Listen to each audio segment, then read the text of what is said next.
Today, I'll be presenting the AB1202 project titled Quantifying Organizational Cost Saving through Remote Work Transformation. Let's dive into the details. The objective of the project is to evaluate how remote work influences the cost saving for organization. We focused on three key areas: reduction in office space and utilities. Remote work reduces need for physical office space, resulting in lower rent and utility bill. Maintenance cost saving. With fewer people in office, there's a reduction in wear and tear, leading to lower maintenance costs. Employee productivity and retention. We examined whether remote work enhances productivity and improves employees' retention rate, which also contribute to long-term savings.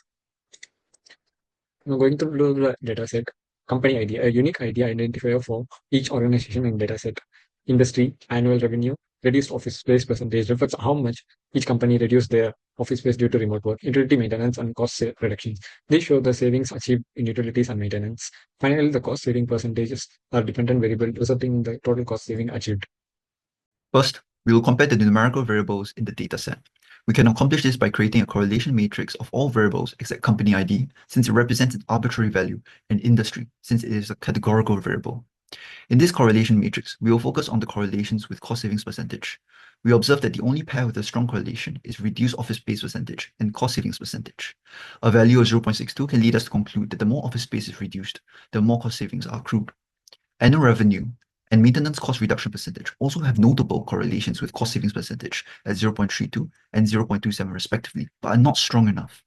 The remaining correlations are close to zero, which indicates that they have little to no correlation with cost savings percentage. Hence, the correlation matrix reveals that the biggest contributing factor in cost savings is the reduction in office space.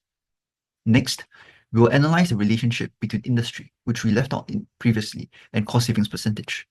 We accomplish this by plotting box plots of the company's cost savings percentages by their industry. For context, we consider a cost savings percentage significant if it is 20% or above.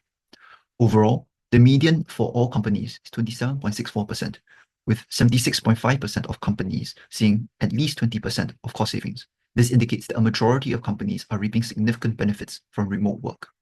Looking at the box plots for each industry, technology sees the most cost savings from remote work.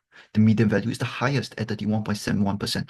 However, the IQR is also the highest at 19.36%, which indicates that cost savings percentages across technology can vary significantly.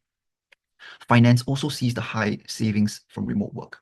The median is the second highest at 30.71%, and the IQR is smaller than technology at 13.53%, which indicates that cost savings percentages across finance are both high and relatively consistent.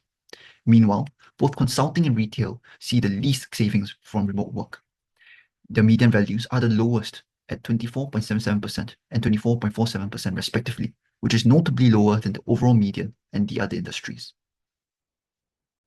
Thank you, David. Now let me take you to a bar graph analysis of the cost savings segregated by industry. Generally, there's a 27.8% average decrease in overall expenses, and this suggests a fairly consistent pattern of cost savings. Technology leads with the highest average, while consulting is on the lower end, but both suggest a significant reduction. There are many possible reasons for cost savings. For example, better infrastructure within the technology industry, which suggests better infrastructure for remote work. Remote work has, without a doubt, led to meaningful cost reductions across all sectors, with a standard low deviation, confirming the benefits are not isolated to just one or two industries. Now let me take you to skewness in cost savings. The distribution is left skewed, mainly due to maintenance cost savings, while others are only mildly skewed. Overall maintenance cost savings dominate the remote work savings profile, and maintenance savings may be the key driver of perceived benefits and overshadow smaller but important savings.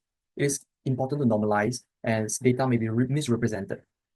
Normalizing data balance the metric weight for comparisons, presents over-presentation of one metric and support strategic accurate analysis across all industries. Lastly, let me talk about the scatter plot analysis. The reduced office space shows the tightest clustering, thus have the strongest link to cost savings, while others have wider spreads indicating weaker predictors. Maintenance cost shows a visible trend but is very skewed. It is important to be reminded that due to this skewness, there is a bias per prediction, and this reinforces the need for normalization to ensure fair comparisons and model accuracy. The key takeaways are that office space reduction is the most consistent and reliable savings driver. Maintenance is impactful but too skewed to assess accurately without any adjustment. Thank you. Now let me pass my time to Seon.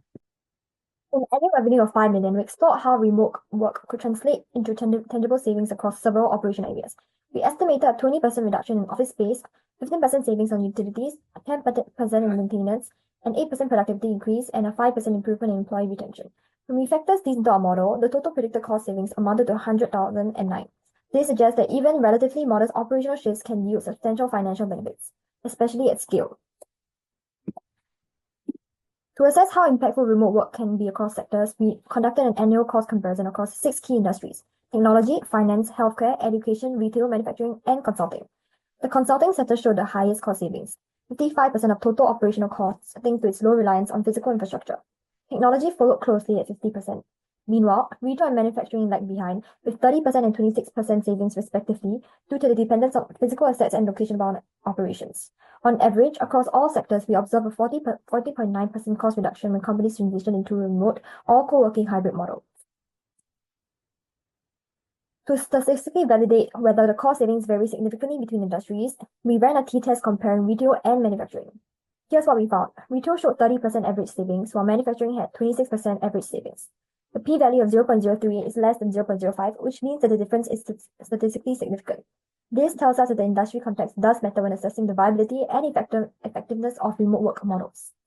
The key takeaway is that retail consistently yields higher cost savings across major categories, especially in retail estate and operational expenses. In contrast, manufacturing faces more resistance in transitioning to remote setups due to the need for physical equipment, on-site personnel, and industry-specific tech infrastructure. So while remote work is generally beneficial, the extent of its impact depends heavily on industry-specific constraints and opportunities.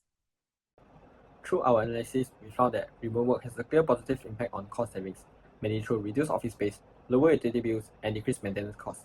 Companies also benefit from improved employee retention and productivity, further contributing to sustainability. However, these benefits are not evenly distributed across all industries. Sectors like technology and finance tend to benefit more, while industries such as manufacturing and retail see limited gains due to the nature of their operations. It's also important to recognize that not all roles can be remote. Sensitive roles such as secure data handling still need to be performed on-site. That's where predictive modeling becomes a valuable strategy tool. It allows companies to simulate scenarios and estimate the cost savings, helping them make data-driven decisions before shifting to fully remote or hybrid models. Looking ahead, there's plenty of room to deepen this study. We plan to enrich the dataset by adding variables like employee satisfaction scores. Next, we want to explore hybrid work models which blend remote and on-site work to see how flexibility affects team dynamics. A time series analysis will also help us to track how these benefits evolve over time. In addition, qualitative feedback such as employee surveys can reveal hidden costs or benefits that numbers alone might miss. Finally, this insight can help businesses shape evidence-based remote work policies that align with productivity goals. To conclude, remote work transformation is no longer just a trend, but a viable strategy for long-term financial efficiency. Our analysis provides clear, data-backed evidence that organizations can achieve measurable cost savings by adopting remote practices. However, success isn't universal. A one-size-fits-all model doesn't work. Each company and industry needs to integrate remote work in ways that align with their unique operations and needs. Thank you.